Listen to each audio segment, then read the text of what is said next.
Okay, this video is going to introduce us to some of the topics in Chapter 5. So Chapter 5 is all about thermochemistry. So here's an outline of the topics from Chapter 5. So first we're just going to learn some basic concepts. So we want to learn a little bit about energy and the way that scientists think about energy. So we care about energy as chemists because a lot of chemical reactions involve the production or absorption of heat energy. So for example, this reaction that's down here, right here, that involves the reaction of hydrogen gas and oxygen gas to make water vapor, well, that reaction produces energy. You'll remember I did a demo of this in class where we had a mixture of 2 parts hydrogen to 1 part oxygen in a balloon, and I set that balloon off and probably ruptured all of our eardrums as that thing exploded. So we made a lot of energy in the form of heat, light, sound, all that stuff. So a lot of energy was released. And it turns out that energy is very important in explaining why some chemical reactions happen the way they do and others don't. So energy is a very important notion in chemistry. So to introduce a couple of important terms, first, thermodynamics. So thermodynamics is the branch of physics, it's actually an area of physics, that studies this stuff, energy, heat, and work. Thermochemistry is the application of thermodynamics to problems in chemistry. So we care about the energy as heat that is absorbed or released by chemical reactions. So we want to know, hey, how much energy is going to be released when we do this chemical reaction? That might be real important if you are a chemical engineer and you're trying to design a reaction that's going to make something useful, but it generates a lot of heat energy. Well, you better find a way of designing your system so that it takes all that heat out of the system. Otherwise, you get a meltdown, and well, the boss ain't going to be too happy with that. So other things to think about with regard to energy is that if we're interested in thinking about how cells produce energy, well, we might need to know for given reactions how much energy can they get out and how much energy do they need. So we need to think about these things. And so we're going to be studying thermochemistry in this chapter. So before we get too far, we need to define some fundamental terms. And this stuff is really abstract. We use the term energy all the time, right? So there's a Department of Energy. Our country has an energy policy. Sometimes you say to your friend, man, I really have low energy today, or it's a high energy day, or whatever. Anyway, so we use that term a lot, but it turns out an actual definition, a scientific definition for energy is really complicated. It's an abstract thing. You know, there's no thing like energy that you can feel or touch or smell or sense. So coming up with a definition for what this stuff is kind of interesting. So energy. Two other terms that are very closely related to energy are heat and work. Now it is important to realize that heat and work are not energy. They are actually ways of transferring energy. So I'll go ahead and underline that, maybe put a box around it, because that's what's important. Heat and work are not types of energy. They are ways of transferring energy from one place to another. So that brings us to our fundamental definition for what energy is, and this is why I said it's pretty abstract. So technically, energy is the capacity to transfer heat or to do work. So if you have some object and it releases some heat, you know it has transferred some energy. So it had some energy that it now does not have because it's gone somewhere else. Similarly, if something has done work, you know it's had energy. So if you have a certain amount of energy, then you could do one of these things. You could heat something up, or you could do some work. Now we need to talk a little bit more about what heat and work are, so that's on the next slide here, some definitions of those terms. So heat is something we're kind of familiar with, at least we think we are. So heat is the energy that's transferred between objects because of difference in temperature, right? So here we have a hot brick, and over here we have a cold brick, C-O-L-D, yep, cold brick. So when you bring these two things together, what's going to happen is heat will be transferred. That's really energy will be transferred. So this object, this hot object, has higher energy than this colder object, and so some of that energy from the hotter object will be transferred to the colder object. We say that that energy transfer is via this process called heat. Now at some point that will stop. Heat will stop being transferred between these two blocks, and that happens when they reach what's called thermal equilibrium. So this is thermal equilibrium. I'll just abbreviate that equilib. So thermal equilibrium is what happens, well, equilibrium is what happens when there's no longer a change in the system. Well, how would you know that there's a change here? Well, the temperatures have been changing, right? So we started at 50 degrees Celsius, 10 degrees Celsius, and the temperatures keep changing until at some point they are the same and no longer changing. When that happens, we say that we're in thermal equilibrium. So when things are at different temperatures, then heat will be transferred until they get to be the same temperature, and then heat stops being transferred, and we are at thermal equilibrium. So that's what heat is. Heat is energy transfer due to a difference in temperatures. Work. So work has a more formal mathematical definition. Work is equal to, according to a physicist, force, so F stands for force, times distance. So force, what does this stuff mean? All right, so force is a push or a pull. And so we're going to take an object and we're going to move it. So in order to get it moving, you have to give it a push or a pull. And then we're going to multiply by how far we move it. Over what distance is that force acting? When you multiply those two things together, you get the total amount of work. So if you've got a small force but a big distance, you'll be doing a lot of work. Similarly, if you've got a small distance and maybe a really huge force, you can still do a lot of work. So how do we know when work is done? Well, work is done whenever an object starts moving. If you start an object moving or you change the way that it is moving, then you know that work has been done. So anytime we have to exert a force to change the way an object is moving, we have done work, or work has been done. All right, so now that we've got those definitions, basic definitions in our heads, let's look at two different types of energy. So physicists and chemists talk about these two different types of energy. So one is called potential energy. So that's energy due to position or composition. And really, composition at a molecular level is really talking about position too. So position just means where things are relative to something else, themselves, other objects in the universe. And an example of a type of potential energy is the potential energy that's due to gravity. So we call this gravitational potential energy. And a physicist can calculate that energy by taking the mass of the object, m, times the acceleration due to gravity, g, times the height that object is above some surface where it can come to rest. So the higher the object is above the surface, the greater its potential energy. Similarly, the bigger the mass, the greater the potential energy. All right? And the gravitational acceleration, that never changes, at least here on Earth. Okay? Never changes. So that's what these things mean. And so there's gravitational potential energy. So it's a function of position, right? So it depends on h, height. So it depends on where you are. So as you change your height, you're going to change your potential energy. So you have high gravitational energy, let's say far away, far above the surface of the Earth, and you have low gravitational potential energy at the surface of the Earth. In fact, we might say that that is zero there, right? But of course you can dig a hole and then fall down even more, being attracted towards the center of the Earth, and so that might have negative potential energy, because you've got a negative height now, right? So that can happen. So energy is all about relative energy. So are you relatively higher or relatively lower than some fixed point that you're going to call zero, and by how much? Now there's another type of potential energy that we as chemists are interested in, and that's chemical energy. So that is the energy that's stored in all the interactions, all the chemical bonds between atoms that make up molecules. That's all chemical energy. But really, that's just a form of position energy. So those atoms and molecules are made up of electrons and protons, and those guys exert forces on each other, and those forces will change depending on how far apart those particles are from each other. So as you change their position, you're changing their potential energy. And that's what gives rise to chemical energy, or compositional energy, energy due to composition. So that's one type of energy, type 1, potential. Our next type of energy is kinetic energy. So that's energy due to motion. If something is moving, it's going to have kinetic energy.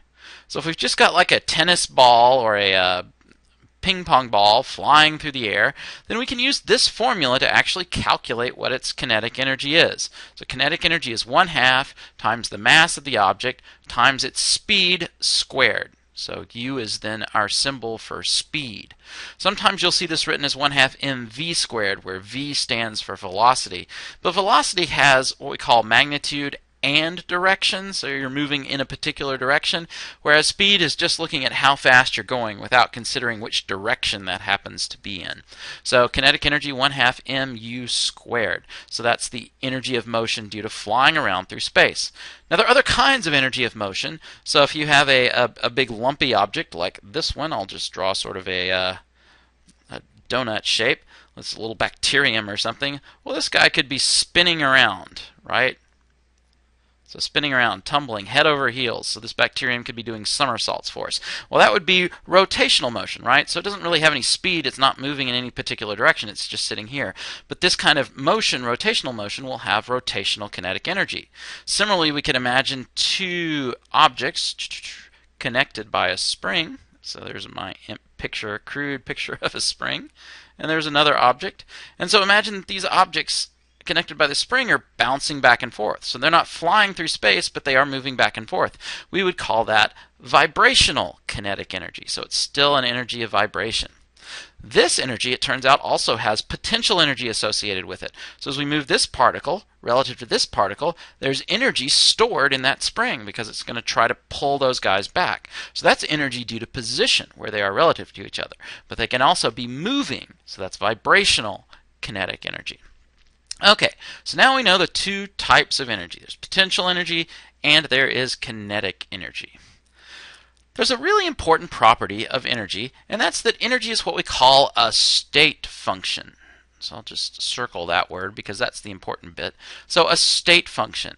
So state means the state of your system. So we can say that the system's state is defined when you specify, oh, it's at a particular place and it's at a particular temperature and there's just kind of pressure on it and it's this big and then this number of particles of this type. So when you've specified as many variables as you possibly can, we say that you have defined the state of the system. Now, the state of the system can change because you do something to it. Maybe you heat it up and change its temperature. Maybe there's a chemical reaction, and so you end up with different mix of stuff. You go from reactants to products. Then its state will change. Well, it turns out that energy depends only on the difference between the initial and the final state, not how you got there. So, for example, let's imagine a skier who's going to go skiing. All right, so to go skiing, you have to start at the top of the mountain, right? Well, let's imagine that there are two ways to get there. One, you can take this gondola ride. You can take the ski lift up to the top of the mountain. The other way is the skier can put the skis on his back and walk up this trail, right? Blah, blah, blah. All right, let's say the skier gets to this point. So at this point, that skier has picked up a certain amount of gravitational potential energy. So if we've got two skiers that have exactly the same mass, then at this point, their gravitational potential energy, PE, is going to be equal to mgh. Now, since they're at the same height and have exactly the same mass, and gravity is accelerating them exactly the same way, they're going to have the same potential energy. So energy only matters how you get from here to here, not on the pathway that you took. So this guy took a much shorter path. This guy took a much longer path. So this person did more work. There was a bigger force exerted over a larger distance than going up here. So more work was done this way. So work, it turns out, is not a state function. So work depends on the path, how you do something, how you get from here to here. That matters. So in this case, there was a shorter distance, so less work was done, but the same amount of energy, right? Okay, so potential energy just depends on position. So energy is a state function. Only depends on the initial state and the final state. So here's your initial state, bottom of the mountain, final state, up here at the top of the mountain. Only depends on those two states, not how you got there. And we'll be using that property later on when we talk about some important properties of energy. Okay, so what do we know about energy? Well, scientists, once they came up with this definition for what this stuff is, have begun studying this and looking at lots of different processes that occur. We're able to generalize this very important observation. This is so important that it's given the name of a law. So it's a law of conservation of energy, and it's just a summary of our experience. This is also sometimes called the first law of thermodynamics. And one way of stating that first law of thermodynamics is that energy can be neither created nor destroyed. So that's what we mean by conservation. So we're not just talking about turning out the lights when you leave the room. This is a law that says you can't create energy and you can't destroy it. So however much energy there is in the universe, that's all you got. So if the universe is finite, then that's the only amount of energy that will ever be there because we can't create or destroy it. However much energy is here on Earth is all the energy that will be here on Earth unless we gain some from the sun, which we do, it's constantly coming in, or radiate that energy back out into space, which we constantly do. But otherwise, that's it. All right, so what can you do with energy then? Well, you can convert energy from one form into another. So you can't create or destroy it, but you can move it around or change its kind. So you can convert potential energy into kinetic energy. So you can take where things are, position, and get them moving. So you can convert them into kinetic energy. You can also take potential energy, let's say in the form of chemical energy, and convert that to do work, let's say by moving something around, or as heat. So we can release that energy as heat. And that's what we as chemists are often interested in. So when we do a chemical reaction, does it generate a lot of heat? Are we going to burn our hands by touching the beaker? Might want to know that. So let's talk about this idea of conservation of energy by looking at this graphic. So here's a lake or a river and it's been dammed up. So the water at the top up here is high above the bottom of the riverbed down here behind this dam. So it has gravitational potential energy, right? MGH, depending on its height. So then that water is going to begin to fall over the dam. So right now, all of the energy of the water is potential energy. Then it begins to fall over the dam. Now it's picked up kinetic energy. So the more and more it falls, the faster and faster it's going to be moving because it's being accelerated by gravity. So it's moving faster and faster. So it's going to increase its potential energy. You can think of this picture right here as kind of a graph. So this right here is showing you the total amount of potential energy that the water here at the very front has, and this is showing you an example of how much kinetic energy total that water has. And then here we've picked up much more kinetic energy, so there's a bigger amount of kinetic energy. This is kind of like a bar graph for kinetic energy. And now we have much less potential energy. And then finally at the end, right here before we smash into the rocks, all of that potential energy has been converted into kinetic energy, into energy of motion. Well, then what happens to all that energy? If we can't create or destroy it, well, it goes into creating sound and splashing the water around and eroding the rocks and generating some heat. So, in fact, the water at the bottom of the waterfall is a little bit warmer than the water at the top of the waterfall because all this motion has created some heat, some thermal energy. Isn't that interesting? So energy can't be created or destroyed. It has to go somewhere. We can convert it from potential into kinetic, and then we can convert that kinetic energy, let's say, into just heat and spread it out as heat energy. So now let's talk about another important property of energy, and that relates to energy and stability. So it's kind of a general rule that if we're comparing two systems, that a system at higher energy will be less stable than one at lower energy. Remember our skier, right? So he's up at the top of the mountain up here. Doo-doo-doo. Yay, skier. All right, so he's up at the top of the mountain. He has his skis on. He's ready to go. There's a ski pole. We better give him a hat. And we'll put the little pom-pom on it because that's cool. All right, so he's going to ski down the mountain. So he's at now a less stable position than he will be when he's down here at ground level. So he can lower his energy by going down the hill. So this is a higher energy, less stable position than down here at the ground, which is lower energy, more stable. So at the ground, he doesn't have the tendency to go anywhere. His skis aren't going to pull him down. Okay? And the other thing that we notice by looking at nature is that in nature, a system will generally move towards lower energy states if it is possible. So this skier, as long as nothing gets in his way, like a big wall or barrier here, is going to try to go down this hill to lower its energy. So if it can, this system, the skier, wants to lower its energy by going downhill. And so that guideline then can help us explain a lot about why some things happen in nature as they do, and in particular why some chemical reactions happen and others don't. So what about energy at the molecular level? Well, molecules, the electrons and the nuclei that make them up, the atoms that make them up, they're moving, right? So they have some kinetic energy. So because these particles can move, they have kinetic energy. We just need to know how fast they're moving, and then we could calculate the kinetic energy of the particle using this formula that we've already talked about. Now, it turns out that temperature is important in thinking about energy at the molecular level because it influences this speed.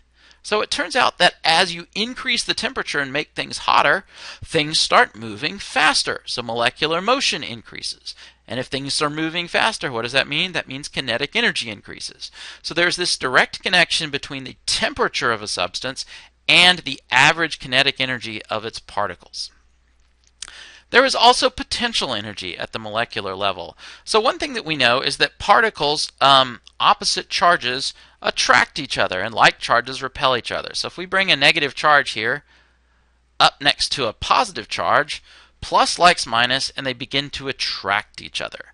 So there's an attraction here. If we were to put another positive charge right here, then that positive charge would be repelled by this neighboring positive charge. So there's a scientist that's figured out a formula that we can use to calculate the energy due to position between any two charged particles. So if there's a distance between any two charged particles, we can calculate their positional potential energy.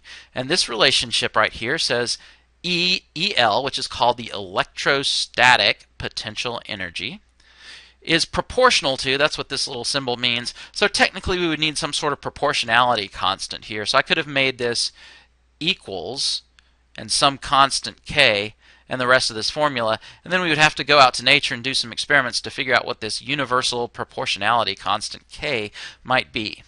Anyway, what is capital Q1 and Q2? Well, Q1 and Q2 are charges. So if we know what the charge is here, that might be Q1, and if we know what the charge is here, that would be Q2. We multiply those two together, and notice that one of the charges is going to be negative, so maybe -1 and +1. And then we divide by d, the distance between them. And this law is called Coulomb's law. And again, this comes from Mr. Coulomb investigating charged particles and coming up with this relationship between them. So it's a general summary of the observations from experience. So it is a law. So let's look at this in a little more detail and think about what happens if we have two ions and we're moving them around. So we've got a cation here in red and an anion here in green. So we've got a +1 charge and a -1 charge. Now if they're really far apart, like they are here in A, then that distance is going to be really big. Let's go back to that equation. So if this distance d down here in the denominator is a really big number, so a really big number like a billion or a trillion, well, what is 1 over a trillion? So this is in the denominator, right? So what's over there? That's a really small number, right? That's like a billionth or a trillionth. So whatever we have in the numerator up here, we're going to divide that by a really big number. That's going to make it small. So that's why if we look at this picture, when distance is large way out here in A, distance is large between these guys, there's essentially no interaction. They don't feel each other. And so that potential energy, that electrostatic potential energy, we're going to call that 0. Okay, so we call that 0. So that means there's no potential energy? Well, it doesn't mean that there's no potential energy. It just means that we're going to call that number 0. That number 0 is going to be higher than any negative value that's below it, but lower than any positive value that's above it. Okay, so they're now too far apart to interact, and we're going to call that interaction energy 0, okay, when they're really far apart. Just like we call the gravitational potential energy 0 when you're at ground level. But we could have called 0 of gravitational potential energy the seafloor or something else. Anyway, now we're going to start moving these guys together. So because plus likes minus, Coulomb's law says that it's going to go down. It's going to get negative. Negative? Really? Less than 0? How does that work? Let's go back and look at our formula. So if this is a negative number, -1, and this is a positive number, +1, then we multiply them together, and if k is a positive constant, then we're going to get a negative number overall because d, the distance, is going to be positive. So we're going to end up with a negative value for our energy. Well, that's fine. That's just telling you that it is lower, more negative, than this 0 value right here. So as we go down here, this is negative. So what's happening here is there's attraction. So energy is going downhill. This is more stable than it was up here. So these guys like to get together. So we've got attraction going on. It says negative electrostatic energy means more stability. More stability than no interactions. All right, so then it keeps going down, and at some point right here, the energy kind of bottoms out. So this is as low as the energy gets. This would be then the most stable. So in nature, I told you that things like to lower their energy. So these guys would like to lower their energy. And how are they going to do that? They're going to come together because plus likes minus. And right at this point, they begin sticking together really tightly. So you have to put in energy in order to break them apart, to break apart that ionic bond now because plus likes minus. But let's imagine that we keep pushing these two ions together. Well, the energy is still lower than it was when we had no interactions up until this point. And then at this point, we have exactly the same amount of energy that we had up here, much higher than the most stable condition, but we keep pushing these guys together. And what's going to happen? Well, these are ions. What's in the middle of an ion? Well, a nucleus. And we're going to get these two nuclei, the nucleus of this ion, right there, and the nucleus of this ion. If we start getting those guys really close together, well, they've both got positive charges, right? And those positive charges of the nuclei are going to start to repel each other. And so the energy gets very large and very positive. And we can see that by going back to our equation here.